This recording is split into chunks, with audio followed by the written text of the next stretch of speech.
श्री स्वामी समर्थ. स्वामी समर्थांनी सांगितलंय, तिसऱ्या मित्राला नेहमी खुश ठेवा. आता हा तिसरा मित्र कोण, पहिला मित्र कोण, दुसरा मित्र कोण, आपण या व्हिडिओमध्ये पाहणार आहात. स्वामी कोणत्या मित्रांबाबतीत गोष्टी करत आहे. एक शंकर नावाचा मुलगा होता. त्याचे 3 मित्र होते. ते तिन्ही मित्र त्याच्या सतत बरोबर राहायचे, त्याला कधीच सोडायचे नाही.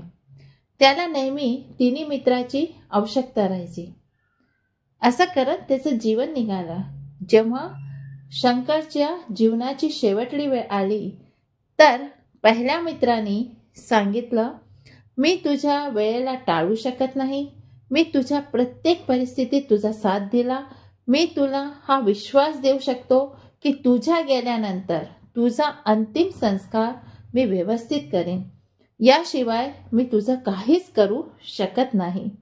दुसऱ्या मित्राने सांगितलं, मी लहानपणापासून आत्तापर्यंत तुझा साथ दिला आहे.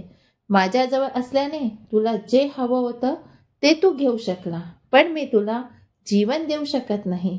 मी खूप दुःखी आहे, पण मी तुझी यावेळेस काहीच मदत करू शकत नाही. म्हणून तू मला माफ कर.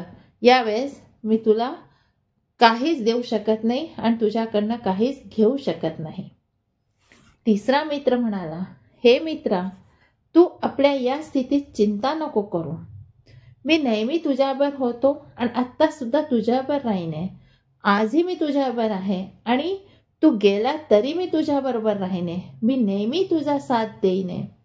तुला कधीच सोडणार नाहीये. तू जिथे राहशीले, तू ज्या रूपामध्ये राहशीले, तू जसा राहशीले, सदैव मी तुझ्याबरोबर राहीने. म्हणून तू घाबरू नको. या स्थितीमध्ये सुद्धा मी तुला सोडून जात नाहीये. असं त्याला तिसऱ्या मित्राने सांगितलं. तो थोडा विचार करायला लागला की माझा तिसरा मित्र माझ्याबरोबर आहे. पहिल्या मित्राने साथ सोडला, दुसऱ्या मित्राने साथ सोडला आणि तिसरा मित्र माझ्याबरोबर उभा आहे. आता पहिला मित्र त्याचा परिवार होता, दुसरा मित्र पैसा होता आणि तिसरा मित्र त्याचे कर्म होते.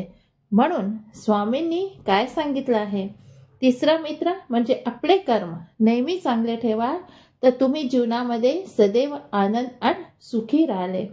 जर तुम्हाला जीवनामध्ये सुखी राहायचं आहे तर सदैव आपल्या तिसऱ्या मित्राला आणि आपले कर्म चांगले करा. हेच तिसरा मित्र आपल्याबरोबर राहिले. श्री स्वामी समर्थ. जय जय स्वामी समर्थ.